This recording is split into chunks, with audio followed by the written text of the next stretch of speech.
The African-American Islamic community is, I guess you can look at it from three different dynamics: slavery, post-slavery, and then today. Many Muslims were caught up in the slave trade, and if you look at the countries like West Africa, Mali, Senegal, parts of Ghana and Liberia, so Muslims were already brought here as slaves. And when they were brought here as slaves, many of them practiced their religion, and some of them actually were sent back home. We have stories of Muslims in Antebellum who, like one brother, he got cut and he got put in jail. He took his blood and wrote Quran around the jail cell. And when he wrote Quran around the jail cell, somebody, these racists be like, "What is this?" They called somebody from DC, came down and looked and realized he was Muslim. And because he was literate and he could read and write, they sent him back to Africa. So many of the Muslims came, some of them who were literate were sent back, and some of them stayed, and eventually after time, they acclimated into American culture, and then they little by little lost their Islamic identity. And so then after that, you have the period what I call post-Reconstruction, where you have Noble Drew Ali, and then from there come the Nation of Islam, and more of a heterodox aspect of Islam. Then I had the period afterwards, let's say with Malcolm X. Even though there were other Quran and Sunni Muslims before that who adopted Sunni Islam, Malcolm becomes this epitome of the cross between heterodox and real Islam when he goes to Mecca. When he comes back from Mecca, then we have this explosion of quote unquote Orthodox Islam. And then I think that there's a period after the revolution in Iran where you have this fourth phase where Shiism becomes more prevalent and it starts to grow. With slavery and the absolute severing of any language ties, religious ties, familial ties, Islam was effectively severed from the African Americans, even though we had a very rich history, being that we came from Muslim countries, majority Muslim countries at the time that we were brought here.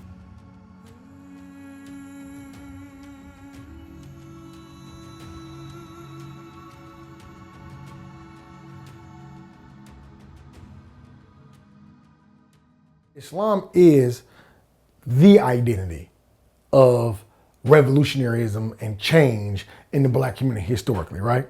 Malcolm is such a big part of it, but even the Nation of Islam, people who don't know all the extras, they know the power. So Muslim communities have always been at the forefront of what's called change in the community. So like I've been in very bad areas, and one time it was one sister, we was on a bus and she had hijab on. And I'm be honest, that hijab saved us, like pound for pound. Like I was like, hey man, we don't have to, if we not with her, it's like who these dudes on the back of the bus. They look at her, look at us, they're like, okay. So it's funny, Islam has played a prominent role in people who, and almost every black person got a Muslim in their family.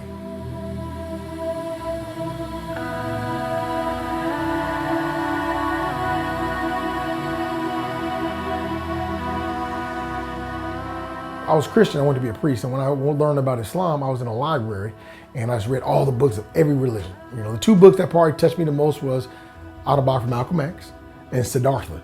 Because to me, Buddha, was very important in my trajectory, because Buddha never said be Buddha. He said go on a quest and find your own enlightenment. I found mine with Islam, so thank you Buddha for, pushing a quest. But when I looked at Islamic books, they had this book, I don't know if you got the name Muhammad Shiri, he's out of Detroit. He wrote a book about the Ahlul Bayt. I don't know, but it was in my library. And I started reading like, oh man, this Ahlul Bayt, this is beautiful, right? And so I was like, all right, I'm following Ahlul Bayt. I've given Ashura programs at the local Sunni, African-American Sunni mosque and the Sunni scum, right? Because to us, it's the unity, like, hey, we want to learn about, because there is a love and a connection with Imam Hussein. They don't care, they don't know nothing about the politics, but they know that was wrong. What happened to Imam Hussein? That's wrong. We don't need to talk. There's no debate, is Yazid or Muawiyah good? Unless they're being influenced by other people in their own African American, like, nah, man, that's wrong, man, because like we identify with him. So I found that many of the programs I've done within Shia Sunni communities. I think that identification is what Imam Hussein Islam, that we identify, and African Americans, our struggle is connected. I remember one time there's they say Imam Hussein Islam is Sayyid al-Shahada, the master of all martyrs. So, me being, I was like, hey, you got a question. Other people martyred after Imam Hussein. So, what makes him the Sayyid of all of them? And one of the ulama told me, and it's beautiful, he said, because everyone, made me cry, everyone who is martyred after Imam Hussein is as though they were at Karbala with Imam Hussein. Like that to me, that's some cold, Like that's a metaphor. That's some. If Muslims could really think about that. So when I see African Americans and they're struggling, I see Malcolm X. I'm like, wow, they're giving the ajr of being what Imam was saying. This is so for African Americans, when we look at our problems and our struggles and the people being killed and everything, or even when you look at Black Lives Matter and innocent people being killed, right? Imam was like Allah's blessing him, like maybe George Floyd said, Allah saying, hey, you know what though? You were killed innocently. Let me bring you to go meet the man who was killed innocently. So to me, like that to me is how and I talk to people about intermingling our struggles, what Imam was saying, because then we take all the slavery, we take all the hardships, and we go back to Imam Hussein and Karbala. I think as African Americans learn more about Imam Hussein and people learn about Imam Hussein alayhi salam, I think that will open the door for more people to learn. The one thing, and I said this, I remember one time, and this is just, because I was being kind of facetious and being eccentric. So I was at this one mosque in Houston, big Shia mosque. So they said, hey, we want you to do the English, what do you call that? Speeches, majalis. So I guess they wanted to test me. They said, brother, can we all talk with you? I said, what is your idea of a majalis in English at the masjid? I mean, English majalis. I said, man, be honest with you, I thought about it. I said, I'd love to go to a warehouse and get some machine guns and just shoot up in there. Allah Hussein, Ya Hussein! And they're sitting there shocked. I said, look, I'm joking with you, really. I'm like, why are you at, cause I found myself being kind of like, even though the guy's good, like insulted. Like, so, like Pakistanis have their expression. Persians have it. Everybody have their expression. We as Americans, African Americans, we can have our expression. So to me, the one thing I think to see Black people that will bring to Shiism is their love and the culture of Ashura amongst Black people. So to me, coming from the Black church, right? And hearing people sing, these songs about Jesus's quote unquote martyrdom, right? I see them singing about Zainab. They got, they talking about Mary. They got song, Mary, don't you weep, to Martha not to moan. It's a beautiful song about Mary crying because, Lazarus. I can see people singing about Zainab don't cry, tell Sakina not to weep. So I think that we have a culture of existence, a culture of mourning. So when somebody Black dies, we go to the house, have a repast, and we have certain food. Just like they have a sugati, the Pakistan, everybody has a certain food. So that's the beauty, not just of Black people, but cultures in general. But I think that Black people, when they understand the culture of Ashura, and Imam was saying, they will bring something dynamic and different that will also be, inshallah, just as, that will be just as important as other cultures have brought to understanding Imam Hussein and the culture of Ashura. I love Imam Hussein and I love Matam, right? And so I usually during Muharram, we'll put the TV set on because I can't be, and I'm sitting there and I'll put the TV set on and hit my cells. My cousin came to my house with another Muslim brother and they were looking at me and like, man, what you doing? You tripping, man, what you doing? Right? And they Shias. I was like, all right, So he went to Iran to coach basketball. He called me up. He said, hey man, I ain't gonna lie. I never could understand what you're doing until I went to Iran. He said, because in America, it's hard to see it because it's the whole culture. It's not, we don't have it where the whole neighborhood transformed. To me, Imam Hussein alayhi salam, I say to everybody, I say this with all my heart and soul, all the best. If you don't know, if you want to fight God, go to Karbala. If you lose your religion, go to Karbala. If you're a Muslim who ain't praying anymore, go to Karbala. If you somebody out here homeless and poor, you crazy, you stressing out, you got bipolar, or you're schizophrenic, go to Karbala. Everything you want, Allah has put. What Imam Hussein alayhi salam. His mission, right? When they send the letters to Imam Hussein and they say, you're Shia. If you look in the Kitab al-Irshad in the books, Imam Hussein did not say to my Shia. He said, I come as the Imam of humanity. Like everybody, he never sectorized. I knew what they meant, but he wanted to make sure everybody know this mission. But Imam was saying like his dawah, and like to Hur. Hur is the most beautiful story because in Black community, if you mad at somebody, what do you say to him? Your mama. You talk about somebody's mama. And to me, when he says to Hur, he says, may Allah do this to your mother. And Hur says to him, whoa, if anybody else said this to me, I would do this, but I could never say nothing about it.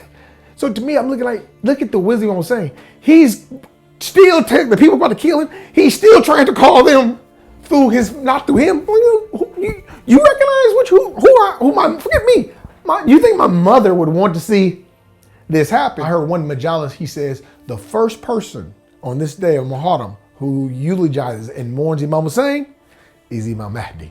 And I think we forget this metaphysical connection that he's mourning, Fatima's mourning. Have you ever seen that picture of the horse and the women? Okay, so I bought that in Iran, and I bought another calligraphy, Shia Hussein. So, you know, I get on the plane, I roll them up, right? So I roll them up, but when I unfold them, they're still kind of like roll. So in Berkeley, California, there's a place you could take the picture and they put it on a piece of wood. So you straight on wood, and then you hang the wood as a witch. So I go there, I give this up.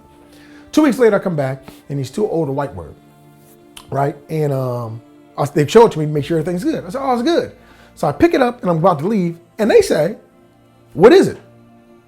I was like, oh, some cultural stuff, and I'm walking away. So as I'm walking away, Allah, thank you. Surah Abasa pops in my head.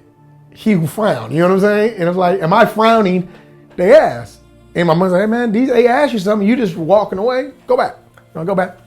I said, well, and I'm trying to think, how do I explain this right after, with all that's going on with 9/11 and all that. So I said, okay, this calligraphy is the person's name, but this horse. And I said, oh, you guys know 9/11? Yeah, I said, with all the things, bro. I said, I swear.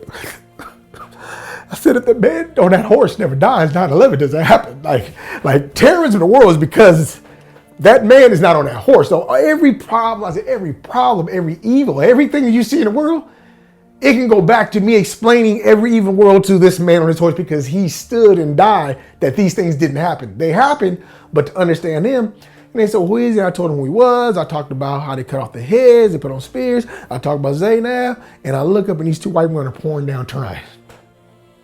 And they said, no one told us this. That's what Imam Hussein is me, somebody who also people don't know. And why we do not share his struggles and sacrifice, because his struggle and sacrifice touches the fitra of every human being. And I really think even the rocks and the trees and the stone in the universe, right? They mourn Hussein ibn Ali.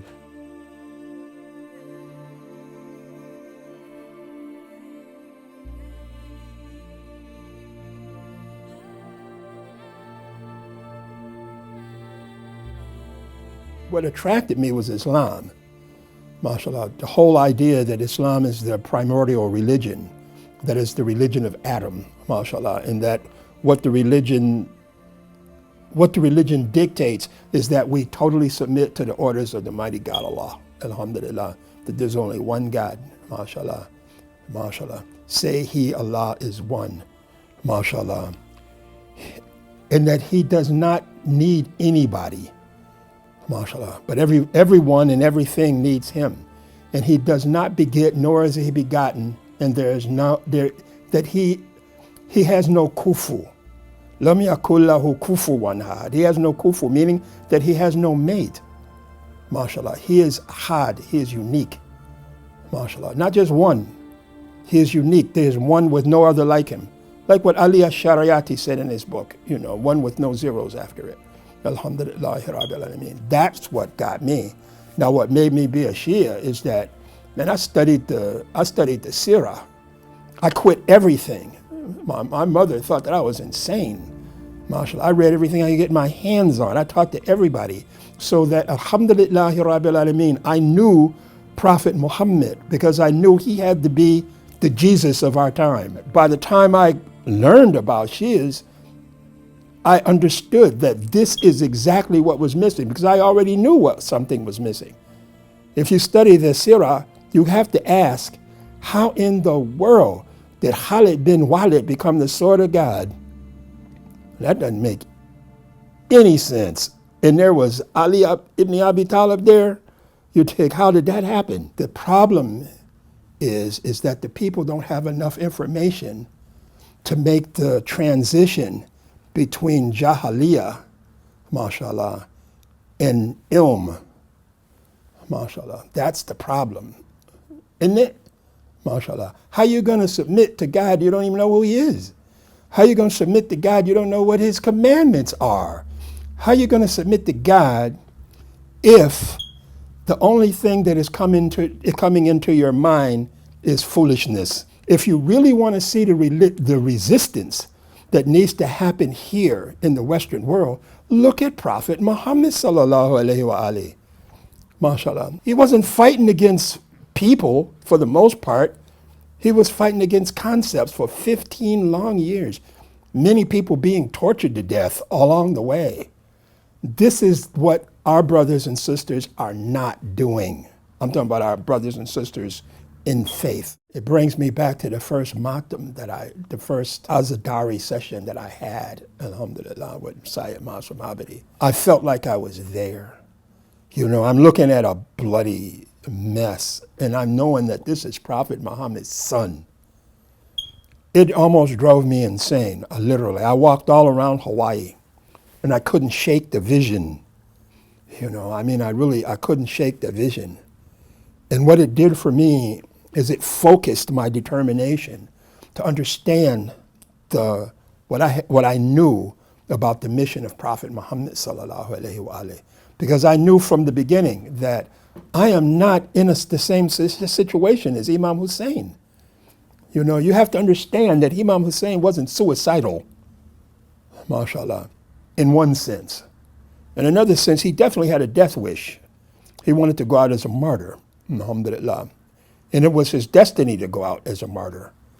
But the word martyr in Greek means the same thing etymologically, as, in other words, the root of the word, as the word shahid in Arabic. It means to bear witness. So basically, a martyr is one who bears witness unto death, right? Alhamdulillahi Rabbil Alameen. The problem that I had was that, you know, I've been bearing witness, and I was about to quit when I understood the revolution. Alhamdulillahi Rabbil Alameen. And then I got in tune with Sayyid Masum Abadi. I was about to quit. I'm tired of this. Nobody's listening to me anyway, and everybody thinks I'm crazy. Allah, Allah, Allah. What Imam Hussein gave me a focus of determination. Do the best you can do. That's all you can do. Do the best you can do. So, mashallah, we had a really nice little jamaat for a while, and we're trying to do the same thing here. How Islam impact on us as African Americans is that when we finally revert back to Islam, as some of us do, we feel like something that we have owned always, and something that we have lost, and we finally found it. And we hold it dear and near to us. Like all other communities, the African Americans that become Muslim also have their own identity when it comes down to Islam. This identity is very different than all others, where you have, say, someone's from the Arabian Peninsula, how they practice Islam or how they see things is different from someone from Africa. Same thing goes for those who are African American when it comes to Islam. A lot of times when they become Muslim, we find them to be more strict in their religion, more firm in their practice. They don't just take it as something that is idle. It's a big difference than someone that's been Muslim all their life. So someone that's been Muslim all their life is like putting on a pair of socks. It's nothing to them. It's just a regular pair of socks. It's something they do every day. But when you go out and you search for this religion, as some of the African American people do, it's like a gem that is uncovered. When you look inside the ground and you find a treasure, and this treasure in which they find, they hold tight to it. And they go out and they learn and they search and they feel like this is theirs because it's something that's been returned to them. We find that a lot of African American people, they can relate to Shiism. I remember when my brother, he became Shia in the early 70s. And he said one of the things in which people said to him, why did he become Shia? He said that who knows you more? You, your friends, or your family? Of course you're going to say your family. And because of this, people tend to come near to this because they feel the closest of Ahlul Bayt alayhi salam through their teachings, through their struggle, and so on and so forth. This is why you find that when people read about the tragedy of Imam Hussein alayhi salam, that's African American, they can understand through this tragedy. Because a lot of times we have done or have been through some type of tragedy, whether something has been taken from us or we have lost something. Whatever it is, these stories appeal to the hearts of many African Americans once they hear them. And in turn, they become Shia as well. Imam Hussein inspires me by what he have done, what he was willing to sacrifice, not only for himself, but for Islam. It teaches you that you must think about others than yourself. That you should think about how your community are going to live other than yourself.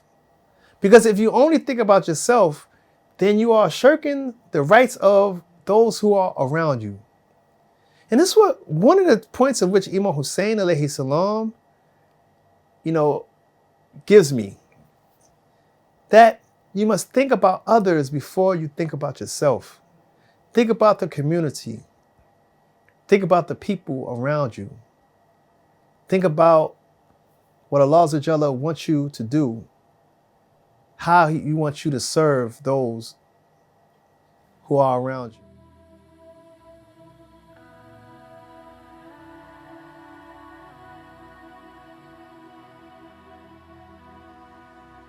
We run into this sort of discriminatory take towards African Americans that are Muslim.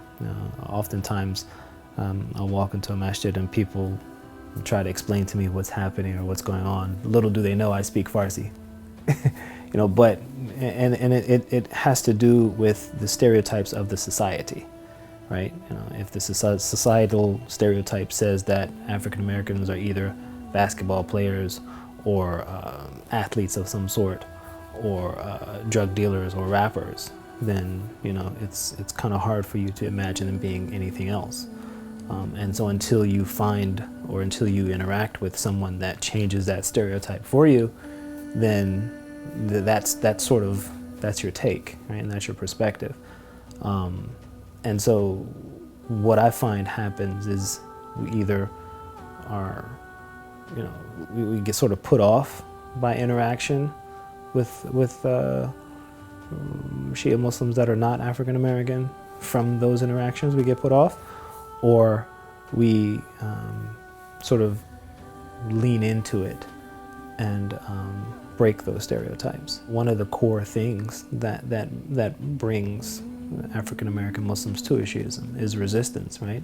We run up against something and we find some resistance, and we then push against that and end up in Shiism as a result of either being told, no, don't do that, or no, you can't do that, or no, that makes no sense, or whatever. And some sort of a struggle, internal, external, intrinsic, extrinsic, pushes us towards it. And we find ourselves researching, and then the next thing you know, a lot of times people are very heavily impacted by Imam Hussein's story and his struggle, because there is no negation of what he experienced and went through. There's no way there's no narration that says it was foolish, says that it didn't exist, it's false. A friend of mine, a very good friend of mine, was telling me that one of his friends actually mentioned to him this perspective, that if you look at it, it's unprecedented and unheard of. Never before has it ever been said in history, ever, anywhere, that 12 generations of a family were known to be pious, truthful, good, right? The most learned of their society and their community, to be firm and to be soft at the same time is something that I fail at every day as a man, as a father, as a Muslim, as a brother,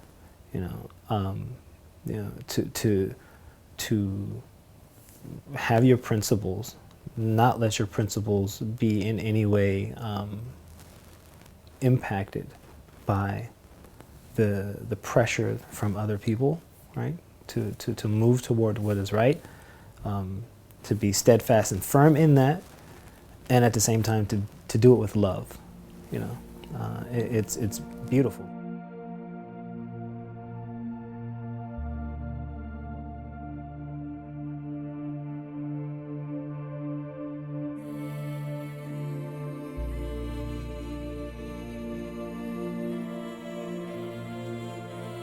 Most of my work as a Muslim is on the streets. So I interact with the people and I do dawah. We distribute hundreds of Quran, thousands and thousands of books we've been distributing. And what I want to say to the Shias of the world is that the people of America actually are in love with Islam. And I have never, even for one moment, been attacked for being a Muslim.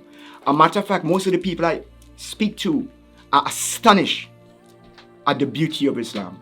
Especially in America today, the blacks can relate to the story of Islam, especially the story of Imam Hussein, because Imam Hussein is the oppressed one. And the indigenous people of the Americas, even the Caribbeans, are the oppressed ones. So the story of Imam Hussein, the story of Islam wakes us up. I've converted hundreds of people. And I'm not just saying this, maybe it's less or maybe it's more. People rush towards Islam. I became a Shia Muslim over 25, maybe 30 years ago in the Caribbean islands of Trinidad and Tobago. I don't consider myself a Shia. I consider myself as someone who is trying to become a Shia, because I'm too unworthy to claim to be Shia, even though sometimes I say I'm a Shia because of affiliation. But to say that I'm a Shia, I'm not really a Shia. I'm trying to become a Shia. And I think that when I study Imam Hussein and the mission of Imam Hussein, it was all about reform and about waking up humanity and about guiding humanity. So when guidance came to me, I had only one purpose. I became a dawah machine. Especially the ones who claim to be Shia, that we have a duty to humanity. Our duty is to wake up humanity. You know, our duty is to call humanity to guidance, because we have what the whole world is awaiting. And maybe we don't know what to do with it. But maybe there's somebody out there, some little kid, some person who's selling drugs, some woman who's a prostitute, somebody just like Malcolm X was. He was a pimp. He used to break houses. Maybe somebody out there is waiting for the message of Imam Hussein, is waiting for the message of Prophet Muhammad, peace be upon him. So I became a person known for Dawah. And since I came to America, I formed a movement called Bilal al-Dawah. You could go online and you can see all the work we've been doing. Probably a year and a half ago, we formed a movement called the Son of Mary. And the reason why we called it the Son of Mary, because as a Shia, every time I think, I'm thinking how to make Shia Islam relevant for the masses. And they think that we do not love the Son of Mary. So we at the Son of Mary say we're going to take back the Son of Mary from them. And we're going to show them the true message of the Son of Mary. Like when I go in the masjid and I beat my chest in Muharram and I cry for Imam Hussein, my chest become red. But what do I do after that? Is it enough? Do I go into a car with air conditioning and drive past the hoods? Do I walk past my Sunni brothers with a high shoulder, oh, I got the guidance? Or do I start taking the message to humanity? So this is what I've been doing, promoting Islam to humanity. The knowledge of the Shia is the most high knowledge. It cannot be challenged. But it is not being broken down for the masses to understand it. It still seems like a Persian thing. It still seems like an Arab thing. You see what I'm saying? We got to find a way, and this is where we're the Son of Mary, we're trying to present Shia Islam to people as it's natural, like drinking water, because it is. We want the Islam of Malcolm X. You see, when Malcolm found Islam, when people think about Malcolm, they think about a person that is angry. But when I think about Malcolm X, when the people who understand we think of him as one of the greatest lover. He had loved humanity so much, just as Imam Hussein. Just as Imam Hussein left his house and marched. It's the same thing Brother Malcolm did. He left his home and was massacred in front of his wife, his children, and his followers. Just as Imam Hussein was massacred in front of his followers. And what were they massacred for? Imam Hussein said, I have not risen to create mischief, but to reform the religion of my father and my grandfather. So when Imam Hussein say, is there anyone to help me? We say, Labaika Ya Hussein. We are the Son of Mary say, Labaika Ya Hussein. Here we are, Hussein. So my call is a call to Dawah. I have no problem with people in the masjids doing all the work. It's beautiful work that they're doing. But what did Imam Hussein rise for? You see, Imam Hussein could have stayed where he was and still be Imam Hussein. But why would he take Ali Asghar, Ali Akbar? Why would he take Zina? Why would he take his family? What is he doing? He said, because the religion of Islam is polluted. And if I do not rise, this Islam would become like nothing. Well, today, Islam is polluted. We have ISIS. We have Wahhabis. We have... So what do? Billions and billions of dollars today are spent on ISIS. Saudi, the Wahhabi capital of the world, they keep funding and funding and funding and funding these extreme people. But it's the same thing with the Shia. We need a program to counteract that. We need funding to take the message to humanity. Sometimes I have problems with trials. Like sometimes I'll be like, Allah, you try us so much from one thing to the next. And when I think of Imam Hussein, how beautiful he was, how handsome he was, how gentle he is, how compassionate he was, what type of father he was, what kind of son he was, what kind of husband he was. And you ask, how am I inspired by him? Well, I see my son every day. He had to witness arrows piercing his son's chest. So when you say how I am inspired by Imam Hussein, he teach me to struggle. He teach me that Islam is not words. I want to say this. Think about this. Words by itself is powerful. Words change the world. But imagine if these words would be taken and turned into action. What if I don't say the Shia should do dawah and I do dawah? What if I don't say the Shia should be in the street and I go to the street? You understand what I'm saying? So, from Son of Mary, I want to say, Hussein gave us life. That's why we say, Labaika Ya Hussein. We are Husseini soldiers. When Hussein made the call, is there anyone to help me? We are the Son of Mary. Answer, Labaika Ya Hussein.